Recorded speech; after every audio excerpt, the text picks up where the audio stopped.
I'm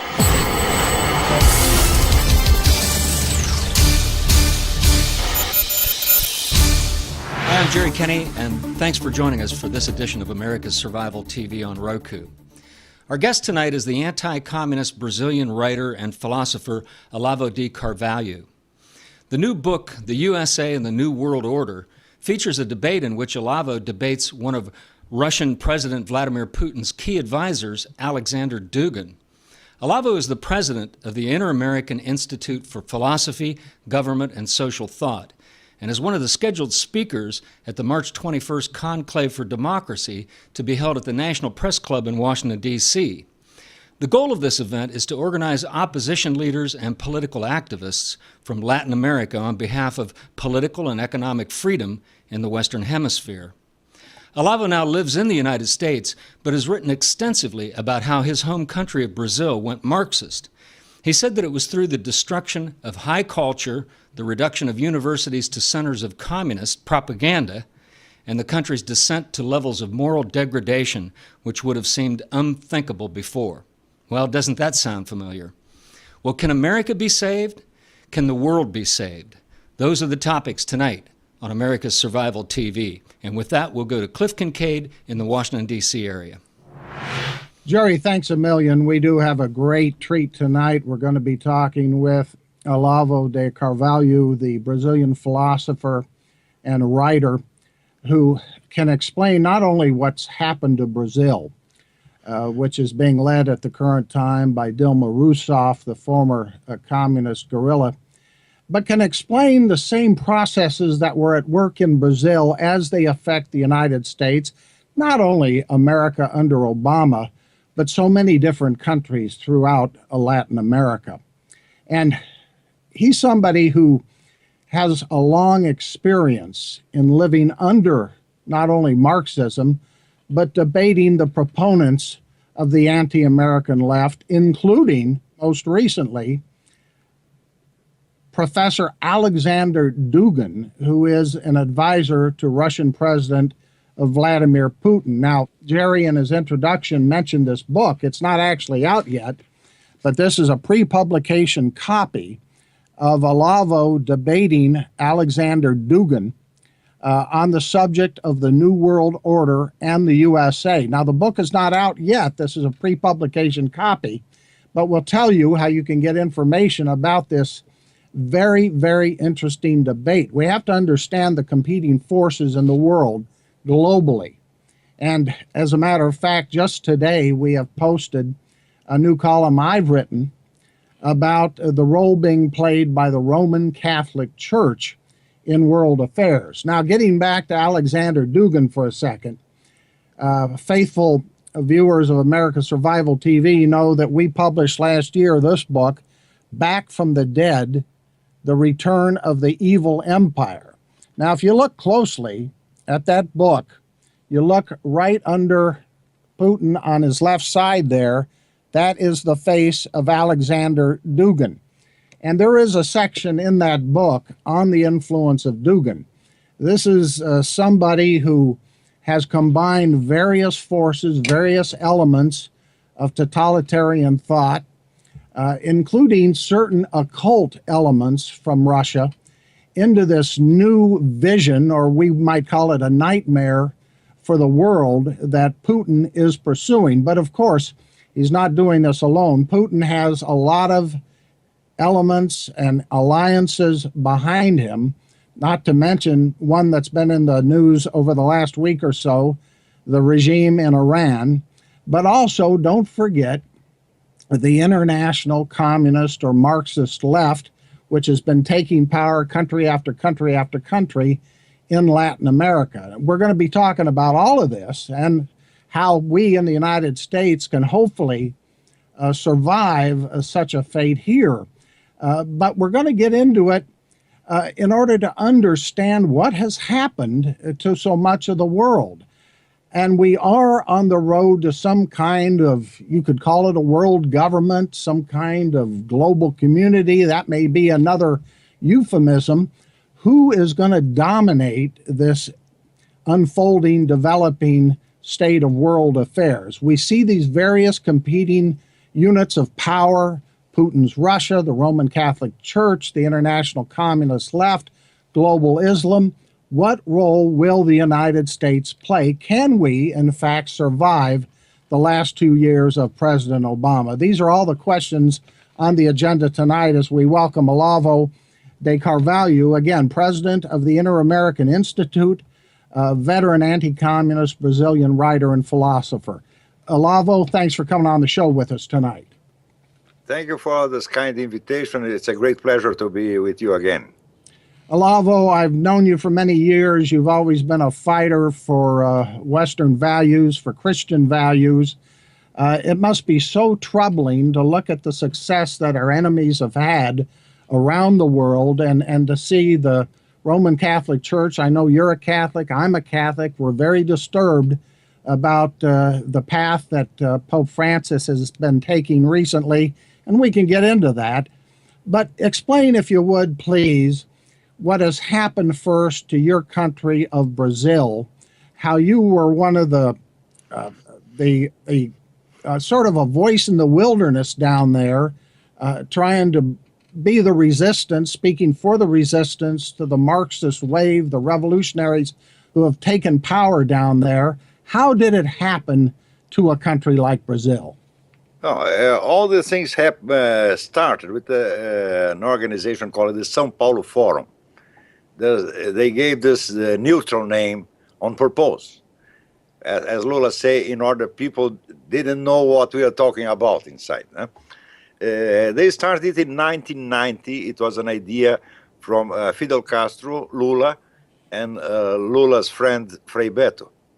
They had a meeting in Havana, and they started this organization in 1990, and soon it had more than 100 organization members. This organization included legal political parties and criminal organizations, drug dealers, kidnappers, like the Chilean MIR, Movimiento de la Izquierda Revolucionaria, and the FARC, the Colombian Revolutionary Armed Forces, who has the monopoly of the drug dealing in Latin America nowadays. With a little help from Mr. Clinton, who helped the Colombian government to fight the drug dealers with the condition of not touching the political organizations. So the cartels were destroyed and the FARC got everything in their hands. In the United States, the tradition of the studies in international affairs and political science is that the subject, the agent of everything are the states. And this is not correct about communist movement, because communist movement existed 60 years before the Soviet Union and survived the Soviet Union. So communism has to be studied with a large world movement, not as only the arm of a government. And in the United States, for decades, even the best students of the matter commit this mistake, understanding communism only with an instrument of the Soviet Union. It is in part an instrument of the Soviet Union, but it has an autonomy. In the year 2000, the French philosopher Jean-François Revel wrote a book, La Grande Parade. I don't know how to translate this in English. How would you say it? La Grande Parade. The Great Parade, where he asked how it's possible that 10 years after the destruction of the Soviet Union, the communist movement is so strong when it should be completely destroyed too. Well, this is the answer. The communist movement does not depend from the Soviet Union. It is an autonomous movement. It includes the Soviet Union, and not is included in it. And it has many ways of action that escape the usual approach of the political scientists and international relations students. Some subtle ways of influencing the culture bit by bit. They learn, in the 20s, the Hungarian philosopher George Lukács proposed some changes in the communist strategy, and he was repelled by the Soviet Union. They said, we don't want this here, but they sent him to Germany, where he founded the so-called Frankfurt School.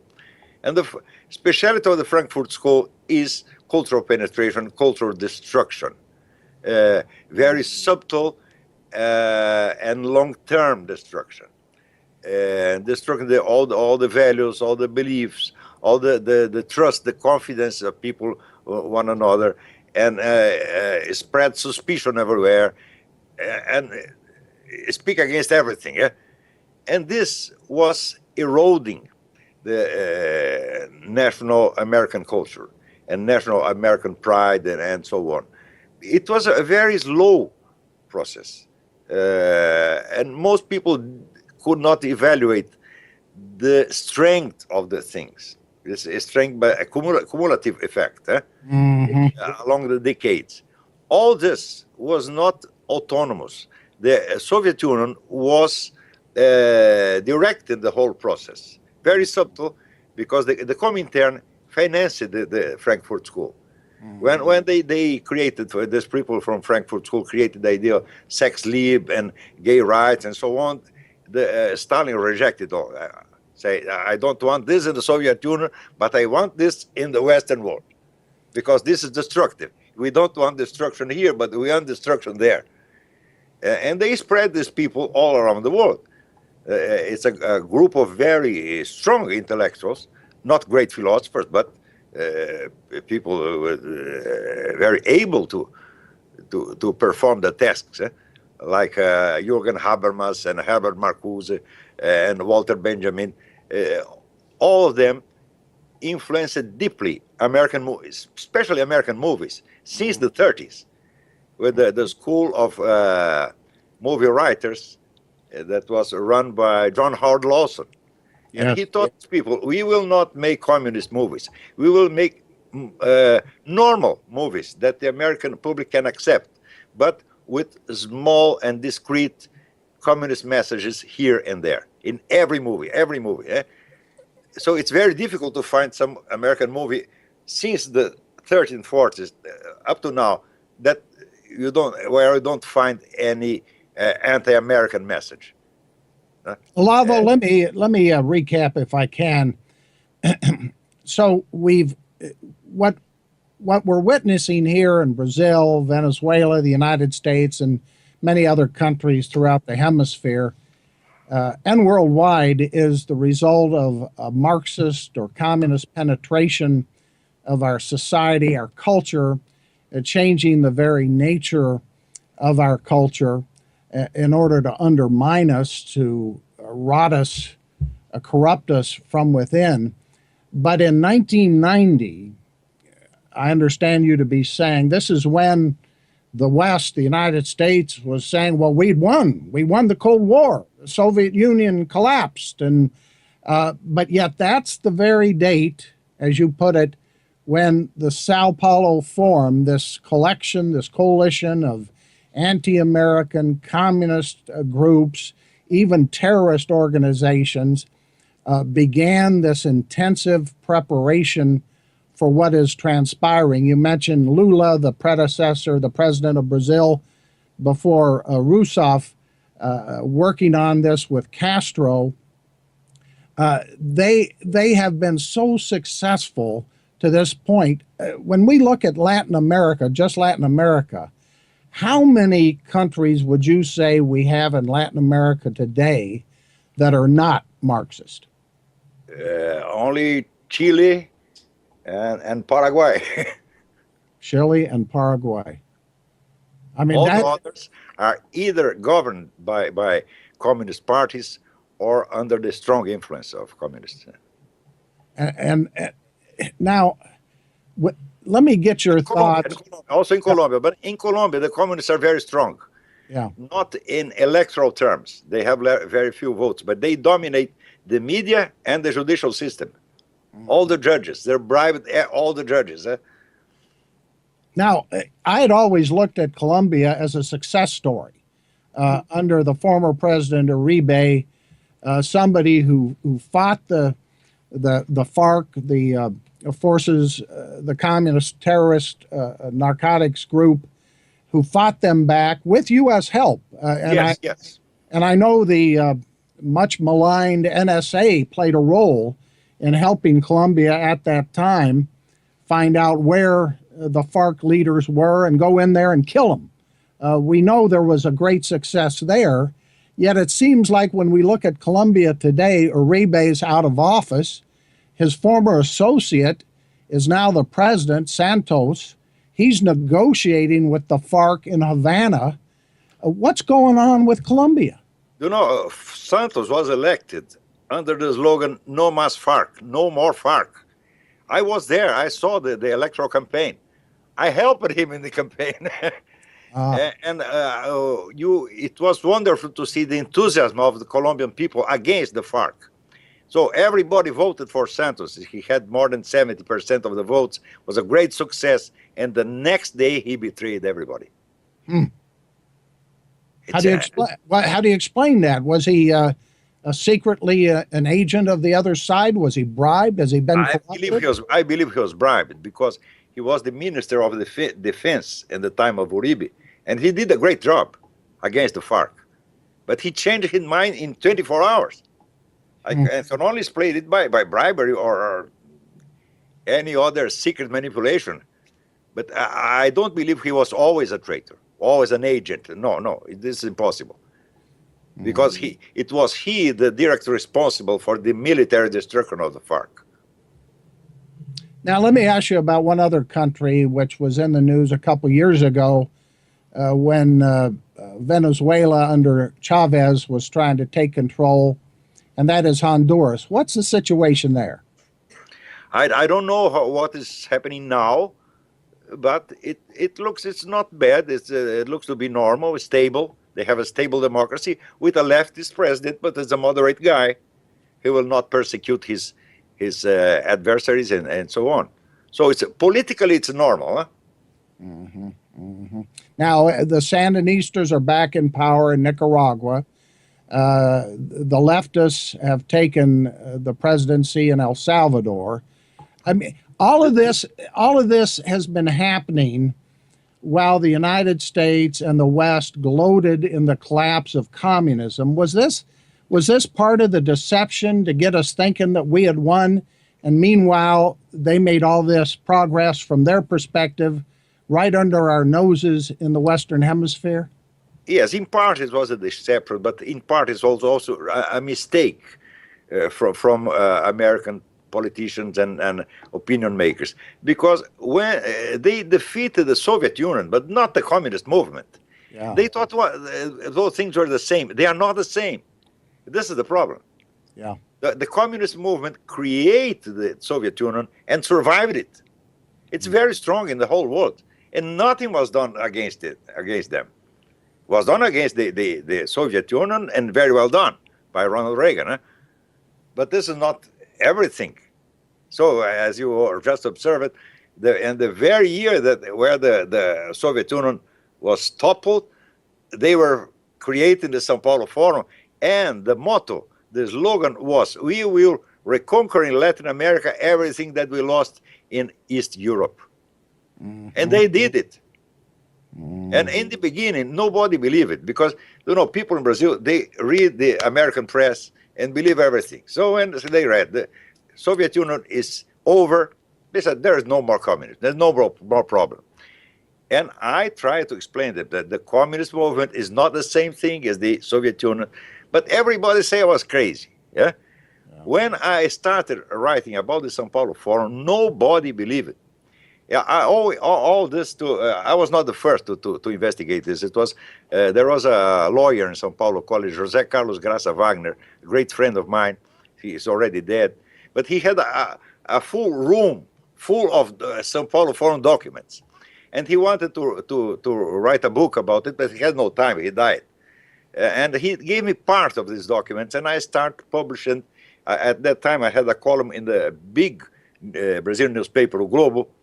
And every week I wrote about the São Paulo Forum, and everybody said, "You're crazy, this is conspiracy theory," and so on.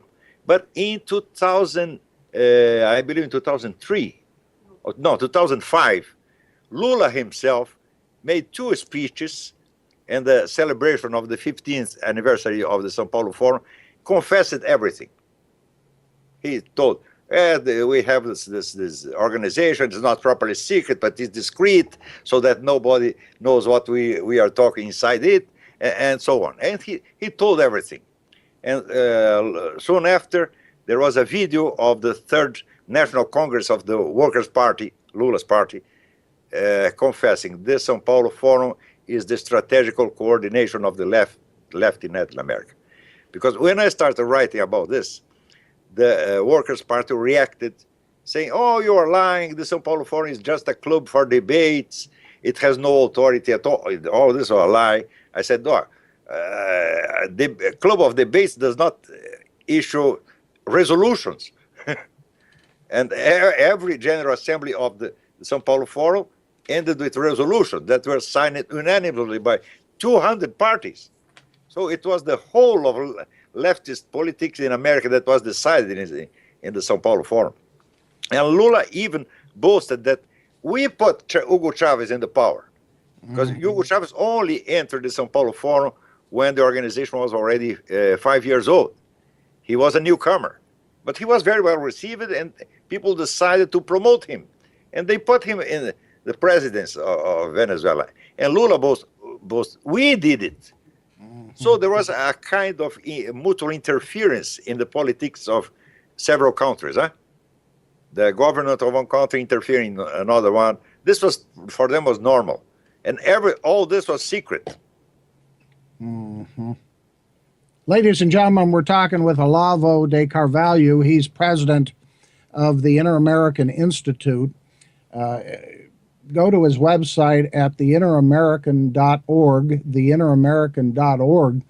Now, there's so much I'd like to talk to you about. This pre-publication copy of the book, The USA and the New World Order, with your debate with Putin advisor Alexander Dugin, is just fascinating in so many ways. I do want to talk about that, as well as President Obama and his relationship with this international communist movement. Of course, he regards Brazil as a friend, the government of Brazil. He just normalized relations with Castro's Cuba, using Pope Francis as a mediator. Let's get back to the old Soviet Union and Russia today and get your thoughts on that, Olavo, because as I read this debate you had with Dugin, and we'll give you the website where you can read it for yourself up on the internet. And when I read a very interesting article you have posted at your Inter-American Institute website as well, it seems like you've concluded that Dugin has combined, I think as you put it, elements of the old Soviet Union, Tsarist Russia, some esoteric philosophy, some elements of Nazi philosophy. I mean, it looks like he's throwing a heck of a lot of stuff together to keep Russia going and to make Russia into a modern-day imperialist power. Is that a correct reading? Yeah. I believe that ideologically or philosophically, Dugin's thought makes no sense at all. But it makes very good sense in the strategical point of view, because he's a great strategist. And his strategy is to gather everybody that has something to do or to speak against the United States. And gather everybody, communists, Nazis, Muslim, fascists, traditionalists, everybody. And he is well received in all these groups. And this is his magic. We will not discuss our difference, because we have we have to first to destroy the great Satan, that is the United States. He creates many strange theories that there are some Atlantic powers and terrestrial powers, and the terrestrial powers are the good guys, and the Atlantic are the bad guys, and we have to destroy the Atlantic. Well, the Atlantic are the United States and Great Britain. The most extraordinary thing is that he is very well received in very different groups. Can you imagine communists, hardline KGBs, sit on the same table with the French New Right? And traditionalists, disciples of René Guénon and Julius Evola. And he is able to gather all these people and to make all them to speak like friends, because they are all against the United States. This is a work of genius, but it's not properly an ideology, and it's not a philosophy. It is a strategic conception. And let's talk a little bit about the Muslim. He inspired in part in Stalin, because few people know that Stalin did a great job with several nations in the Soviet Union. He stimulated nationalism in each of these nations, and national culture and so on. The more nationalist they became, the more attached to the Communist Party. And so he conciliated different interests, completely antagonistic. And Dugin is doing exactly the same thing. Mm-hmm. Now, let's look at a couple elements of this Dugin approach that Putin seems to be following. What is Israel a target? Clearly, the Iranian nuclear weapons program wouldn't be where it is without Russian support. Russia has provided the nuclear reactors. Russia provides diplomatic support. What is Russia's role vis-a-vis Israel, and what is the ultimate aim here? Is it to destroy Israel? And in your view, I know you're a supporter of Israel as I am, do the Israelis, and they're coming up on an election in just about a week or so, do the Israelis realize the role being played by Russia in all of this? I am not sure if they are aware of this thing, but you know, my main thesis in this debate was that there are three big globalist schemes in the world. There is the Western scheme, the Bilderberg, the George Soros and Rockefellers and these people, and then there is the Russian-Chinese scheme, that is a heir of the old communists, and there is the Islamic scheme, and they are competing. Sometimes they are competing, sometimes they are collaborating, and the only countries which have condition to resist this are the United States and Israel, because they have a strong national consciousness, the awareness, they have traditions, and they have reason to fight. Yeah. All the others are yielding before this powers. You know, the European Union is itself an instrument of globalism, and we see no resistance except in the United States, in part of the United States, let's say half of the United States, the other half is globalist, and in Israel. And so they have to destroy, absolutely to destroy the United States. In order to destroy the United States, they have to destroy Israel first. Mm-hmm. But it's not only Russia who wants this. Russia wants this, and the Muslims want this, and the Western globalists want this too. Mm-hmm. Because they cannot stand any kind of national identity. Well, Israel has a very strong national identity, and they have 5,000 years of reasons to have a national identity. They will not accept this kind of globalist authority over them, never. And the Americans will not accept it either. And so these are the main obstacles, the United States and Israel. Mm-hmm. So you have three great schemes. Well, and the Catholic Church. The Catholic Church could be and would ideally be the main center of resistance to these three schemes. But it looks to be adhering already to these things. Yes, to this and that's Olavo, that's the subject of a column. I've written a couple articles about this. I've got one up today about how a leading Marxist writer has actually written a long piece. Let me grab his name here. Has written a long piece. I quote it in my own article as referring to the capture by, quote, progressive forces of the Vatican. And this Marxist says that, in his view, Pope Francis, who comes from Argentina, who's a Jesuit, is part of a process to take over the Vatican, to use it on behalf of these progressive forces internationally. And in other words, the left, the pro-communist, the anti-American left, is really hailing what Francis is doing at the Vatican. So when we look at what the Roman Catholic Church under the control of Pope Francis is doing today, I noticed in your debate with Dugin, that was done back in 2011, it wasn't so clear what road, what way, what path the Roman Catholic Church would take.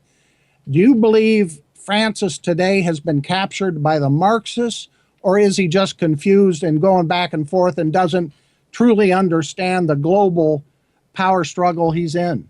I believe he's confused. I believe he's not a very intelligent man. And he loves publicity. This is the problem. He's a vain man. It's obviously.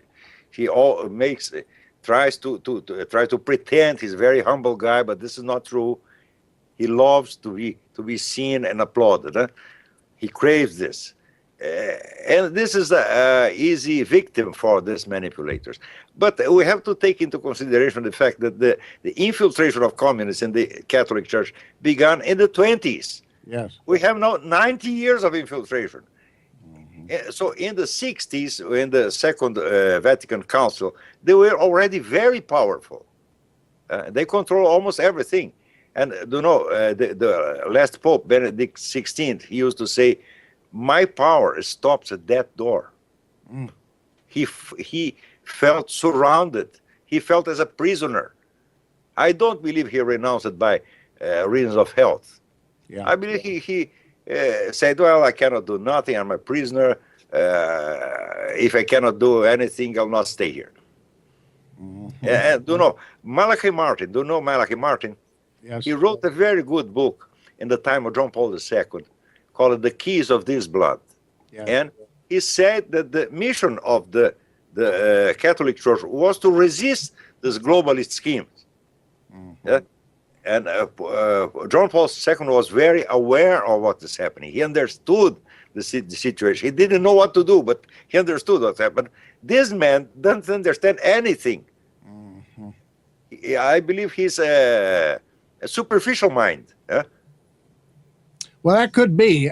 Maybe the jury is still out as to his motivation or whether he does have a coherent, thought-out ideology or not. But clearly, when we talk about Barack Obama, at least in my view, we go back to 2008 when my group released documents on the role of a Communist Party operative named Frank Marshall Davis in mentoring Barack Obama as a teenager out in Hawaii. We know Obama has this ideology. He's been, you might say, brainwashed into it. He clearly accepts it. We have a president of the United States 6 years into his term who's been, as we can see in so many areas, fundamentally transforming the United States. As somebody, Olavo, who's been here for several years and who came out of Brazil, seeing the process underway there, what parallels are there between the United States and what happened in Brazil, and what can we do to resist or effectively counter it? Well, in 2008, I had the impression that, well, this guy is a Brazilian politician. In Brazil, we are used to this level of dishonesty and mendacity and so on, and Americans are not. They cannot believe a guy can be so dishonest. And I said, well, they will need some time to get adapted to the situation, adapt their eyes to the situation and see what's going on. But if a guy can be elected president of the United States with false documents and with hiding most of his biography, and nobody can even ask him about it, well, and so the nation is defenseless against this kind of scheme. Yes. And this is the problem here. This guy is a level of malice, weakness that the Americans are not used to, but they have to get used fast. Otherwise, the same thing that happened in Brazil will happen here. Because in Brazil, now people might say, "Oh, come on, Brazil's still a democracy. You've still got elections down there in Brazil. We have elections up here. We can elect a Republican Congress. Obama's going out of office in 2 years. We can elect a Republican president. Everything's going to turn around." Well, turn around, but during 8 years, he can do a lot of things, a lot of destruction. Yeah. And then you have a new president. This president will take 20 years to correct all the problems that Obama created. He did great harm to the United States. This was not free. This will cost lots of money and lots of time and lots of human effort. And all this could be avoided if in 2008, the first one who published something about Obama's documents was a lady called Debbie Schlussel. And everybody thought she was a little crazy. Yeah? And I say, well, she's crazy, but she's telling the truth. The document is really false. You can see with your own eyes. But nobody wanted to believe because this was too bad. This was looking even too stupid. He said nobody will try to dupe us with such a childish trick. Well, they did the childish trick and it worked. This is the fact. Yes. Now, whether his documents are real or not, I think my argument would be we knew enough about him, even back in 2008, if the media had paid attention to our reports on his relationship with Frank Marshall Davis, his ties to the Democratic Socialists, the communist terrorists in Chicago. I mean, I can go down the list. We knew all that. We knew about his connections to pro-Arab terrorist groups, pro-PLO groups, and still we couldn't get the major media to pay attention, not even the conservative media for the most part. Nobody wanted to believe it. Yeah, nobody wanted to believe it. This is too bad to be true. This should be, maybe is a right-wing conspiracy. Yeah, well, so, I mean, this all sounds sounds almost pessimistic, though. Now, but in terms of what we can do here, explain to our viewers, as somebody who came out of Brazil, up here in the United States, we see stories about, well, Brazil just went through another election, and you had a very close election there on the presidential contest, and Dilma Rousseff. It was not an election, because if the counting of the votes is secret, you cannot trust it. This is not a real, it's not a normal election. It's not a legitimate election. This is a fraud, a complete fraud. Mm-hmm. And the guy who was responsible for the counting of the votes as the president of the Electoral Commission, he had been a lawyer for the attorney for the Workers' Party. He worked for the Workers' Party for years. Mm-hmm.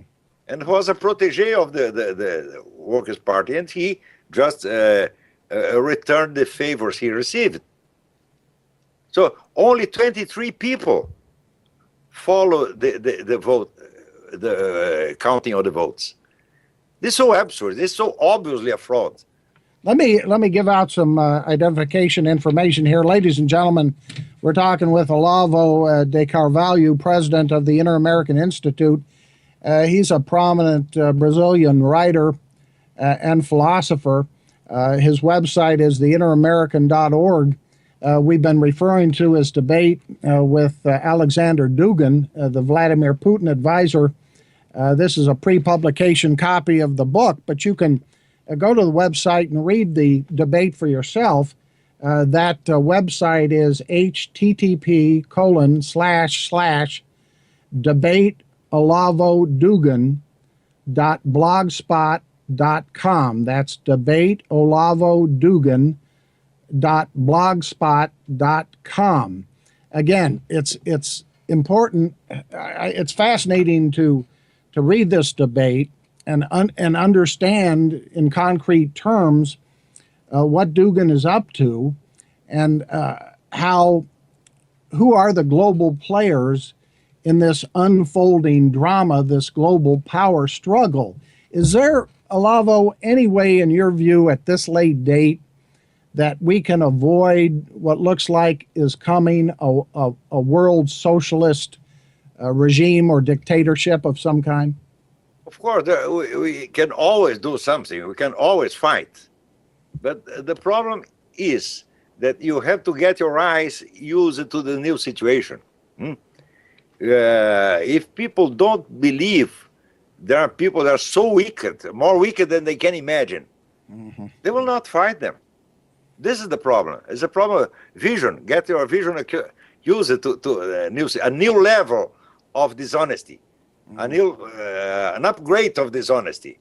And this is happening before our very eyes. And in Brazil, in the beginning, nobody wanted to believe me because they had the same reaction. Oh, this is too bad to be true. Yeah. It took more than 15 years in order people to begin to pay attention to what I was saying. Now, you know, during this meetings in the streets, thousands of people in the street, they show pancards, how do you say, cartazes? Cartazes, como se diz? They become inscription, Olavo is right. Everybody, now everybody knows I was saying the truth, but it took more than 15 years. And here you have the same difficulty. You have to insist and insist and insist and never give up. Never, never, never, never, never. It's not a matter of ideology. It's not a matter that we are the right and they are the left. We are telling the truth. We are telling the facts, and they are lying. This is the main point. How much resistance is there in Brazil? Now, you know, today there was news from the government itself. You know what the support for Dilma now? 7%. 7%. So 93% of the Brazilians are against Dilma Rousseff. And yet she just won that election, according to the official count. Didn't she get about 52% of the vote? She won no election at all. Okay. How can you say that? How can we accept a secret counting of votes? Totally fraudulent. Totally fraudulent. Yeah. We can never accept this. An election has to have transparency. Everybody has to have access to the counting of the votes and verify, and then we accept, well, you won. We count the votes and you won. That's okay. But we cannot count the votes. We cannot even see the votes. And the machines are programmed not to be audited. They cannot be audited. So it's useless to count the votes now, because only the votes that are registered in the machines, only final results are there. These are the Smartmatic machines? Smartmatic machines, yeah, that. And by the way, on that point, let me mention before I go to my co-host Jerry Kenny for some questions.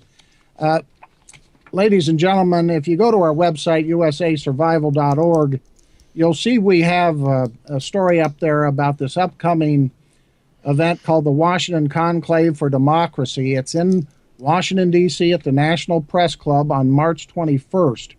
It'll be from 1 o'clock to 5 o'clock. That's a Saturday, March 21st at the National Press Club in Washington, D.C. And this coalition is designed to shed light on a lot of what we've been talking about today, what's been happening throughout Latin America. But in particular, there's going to be a speaker who's going to focus on the use of these so-called Smartmatic machines to manipulate or rig vote counts in places like Brazil and Venezuela. Olavo is going to be one of the speakers at this event. I'm going to be there myself. And so we encourage you to, if you're in the Washington area, want to come. I've talked to the organizer, and we have his contact information there. He says it's open to the press and the public, and this will be a very important opportunity to hear from speakers from around Latin America about the stakes and how this ultimately will affect the United States. Jerry? Yes, Olavo, with country after country going communist in Latin America, how much longer until Mexico becomes Marxist? Or are they holding Mexico back because that might just be a little too obvious to Americans?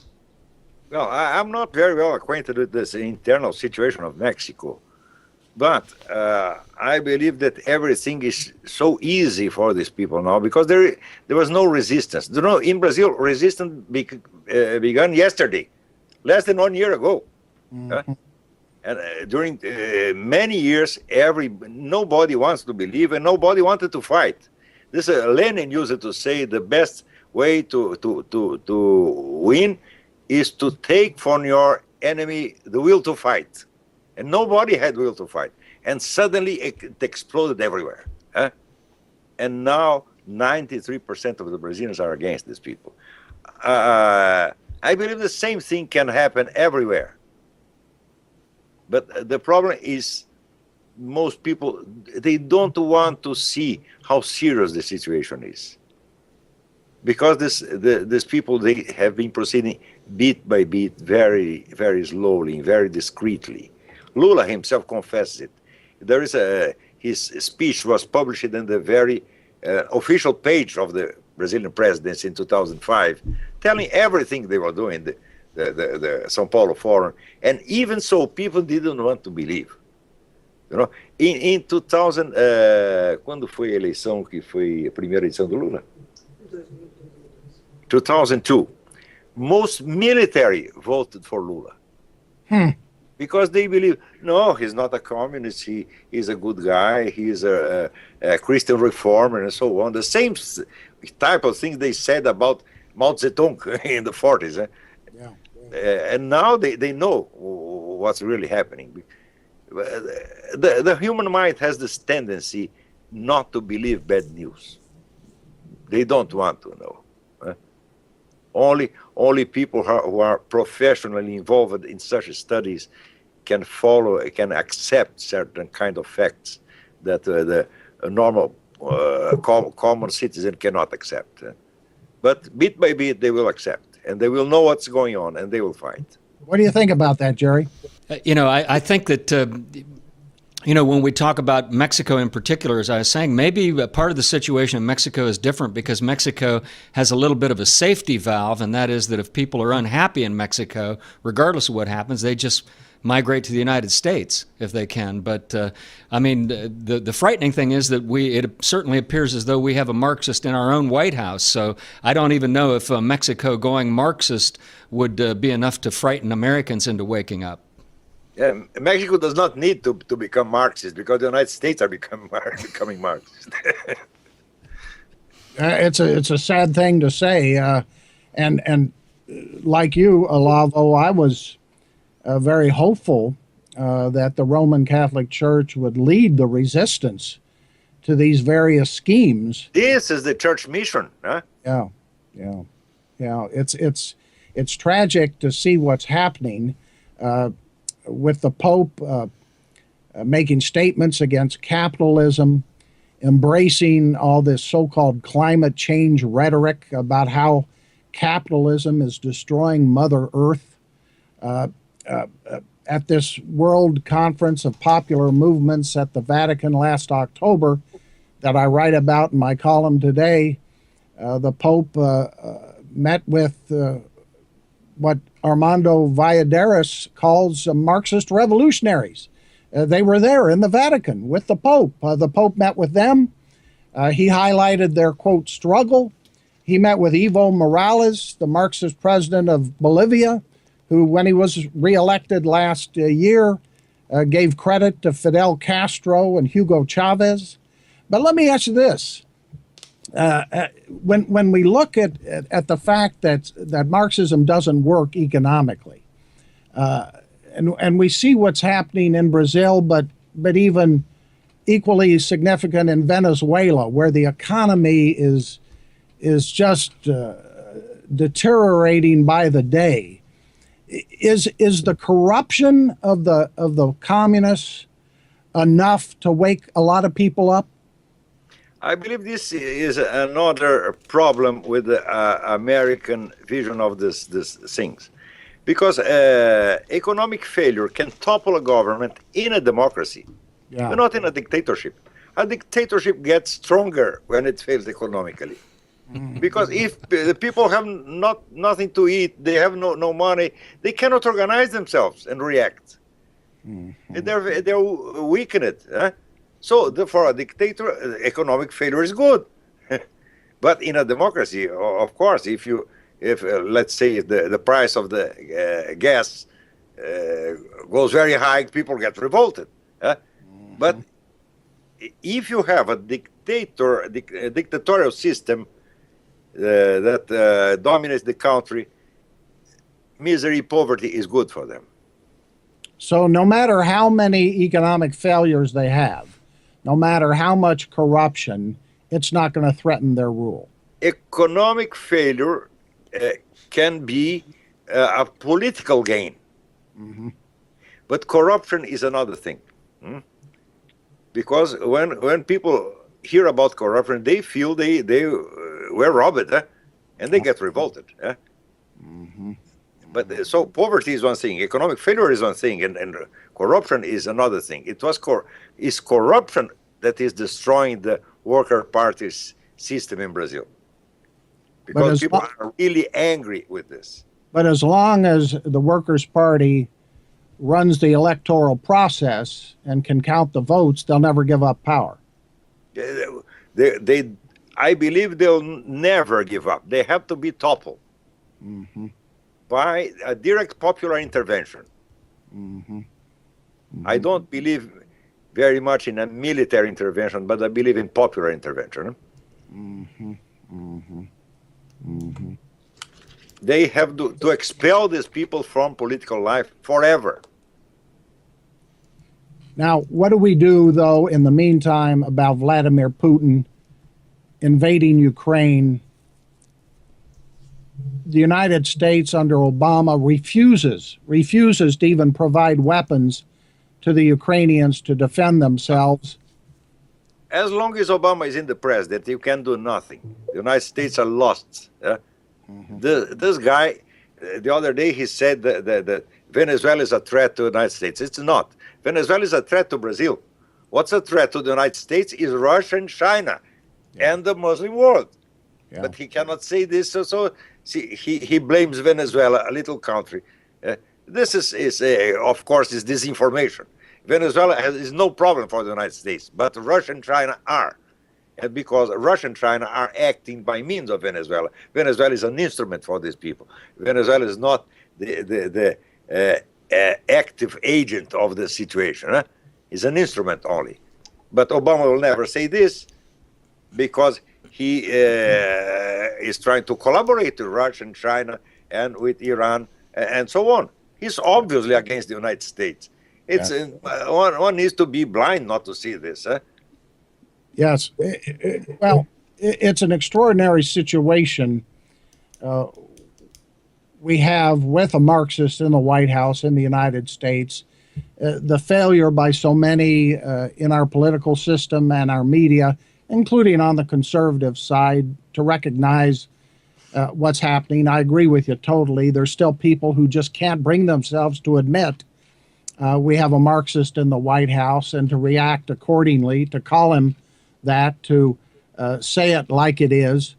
That's why I like you so much and your work. You're not only on target, but through your writings, this debate with Dugin, you offer a coherent philosophy of countering this dangerous alliance against the United States, against Israel and our allies. You understand the basics of what it's going to take to save Western or Christian civilization. It's the same thing that Armando Valladares, who served 22 years in prison in Castro's Cuba, said in his column that I quote today.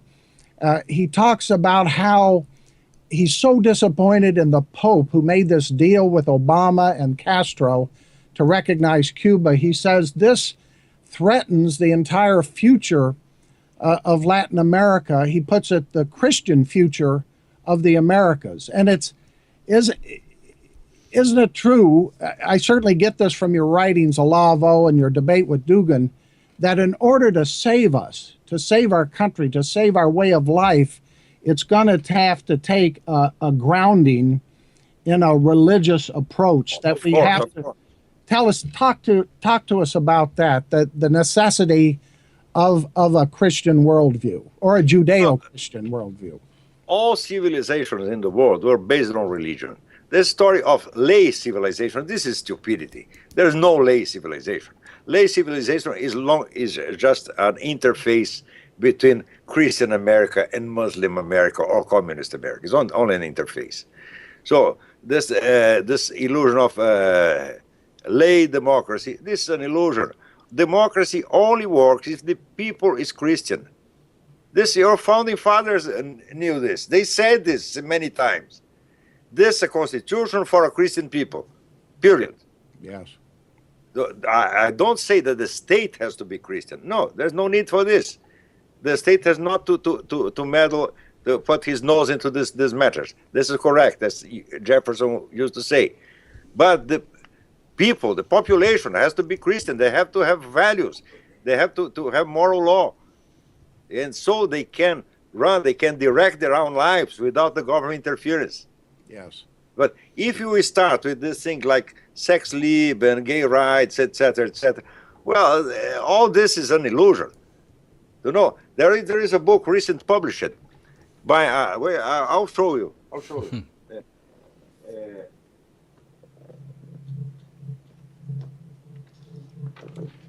This guy, David Richards, is a gay ideologue in Great Britain.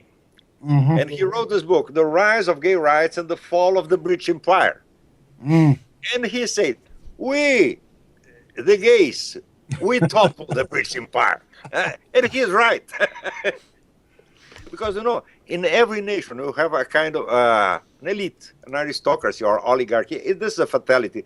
This exists everywhere. The problem is when the oligarchy goes against the country instead of defending it. Yeah. How do you do this? You persuade them to get egoist, to think of their financial interests and sexual desires before, and to postpone the interests of the nation. Huh? If a guy is very interested in sex pleasure, he'll not be very generous. Huh? Sex pleasure is egoist by nature. And so the more a guy gets obsessed with sexual pleasure, the more he decays. This is not a problem of being heterosexual, homosexual. Né? In Brazil, there is a guy who is proposing heterosexual pride. This is stupidity. Heterosexual, homosexual is sexual. And any politics based in sexual desire is crazy and destructive. Anyone. And, you know, Stalin knew it. This is the reason Stalin didn't accept these people for the Frankfurt School in the Soviet Union. He said, you'll go to preach these doctors in Germany, in the United States, not here. and it's gotten so bad. Marxism. Gotten so bad that, as I wrote about in a recent column, we've got this person, this former Army analyst, Bradley Manning, in Leavenworth, in prison in the United States. He's the one serving 35 years for espionage for giving classified information to WikiLeaks. This guy, he's obviously a troubled young man, is now in the process of going from Bradley Manning to Chelsea Manning, becoming a transgendered. And we're at this point in the United States, you probably read this, Olavo, that the U.S. Army, our Army, is providing at taxpayer expense hormone treatments so he can become a woman. I mean, this is the kind of thing that's happened. And I appreciate your point so much that in order to reassert or to recapture our culture, we have to be morally upstanding, upright people. And they are literally rotting us out from within. Yeah, they are duping us. Groucho Marx used to say, will you believe me or your own eyes? And these people are doing this with us because they dress a man as a woman and we have to accept she's a woman. But I'm seeing she's not. I cannot believe my eyes. I have to believe the government. This is absurd. This is an attack to human intelligence, an attack to human consciousness. This is a crisis of anthropological dimensions. Huh? It is. I mean, the idea that two men can get married? No, two men. 3 men. In Thailand the other day, there was a marriage of 3 men. And what, not 4 or 5 or 25 or 150, eh? A lot of men, all naked, doing group sex. This is now a family. Oh.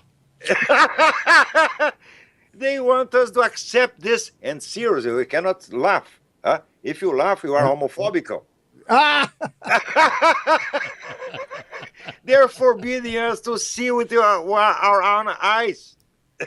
Yeah, you're right. I mean, we're being taught to disregard what we see, what we know to be true, what we know to be based on morality and tradition.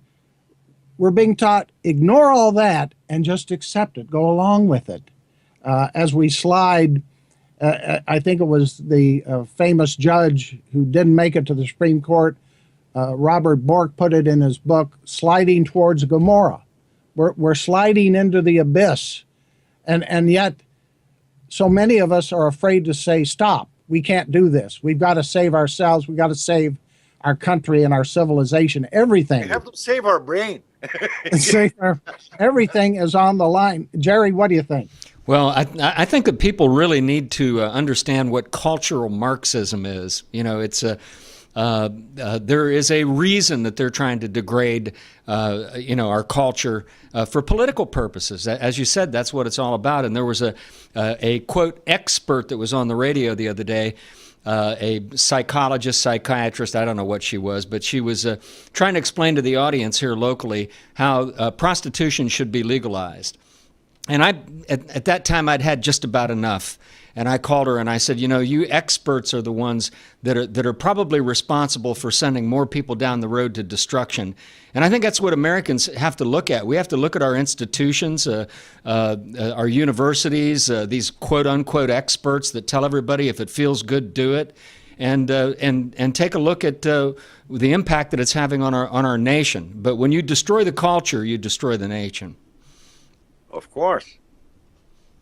Well, and I think Olavo is so on target in so many ways that not only do we have to recognize the truth of what we see and recognize the depravity and the slide towards Sodom and Gomorrah right in front of our eyes, but understand, as he so eloquently puts it in his writings and on his website, that this is part of a long-term process of based on the communist movement that is now racing, competing with these other global power centers for ultimate control of the world. Olavo, you've given us a lot of time tonight, and I want to thank you for that. Our guest has been Olavo de Carvalho, president of the Inter-American Institute. We've given out your website, theinteramerican.org. I've mentioned the upcoming conference in D.C., Conclave for Democracy, March 21st at the National Press Club. Is there anything else, Olavo, you'd like to add in conclusion? No, I'm very happy to talk with you again. It was a great honor for me. I love your work. I'm always reading your articles, and I love them. And I know that America needs more guys like you. Well, we thank you for that. We're trying our best, Jerry and I, to get this Roku TV, internet streaming TV, that we're doing now. We're also going to post this show on YouTube, but we do it on Roku. And because of Jerry's efforts, we started this show almost 2 years ago, and we're in, at last count, over 70 countries around the world. We've gotten to some of our videos a great response from countries like Brazil, who say, hey, what's happening in America has happened to us. So we hope to bring people together through this new medium, if you will, and exposing people to your writings. Again, theinteramerican.org is your website. I hope to see you on the 21st in D.C. Olavo, thanks a million for spending this time with us. Thank you, Cliff. Thank you, Jerry Kenny. God bless you. Thank you. Jerry? And that's our show for tonight. Don't forget to log on to our website, which is usasurvival.org. Those of you who are new to the program, Cliff has some real stem winders of articles. And we appreciate you tuning in. We'll be back again next Wednesday night at 9 o'clock Eastern here on America's Survival TV on Roku. Thanks for watching.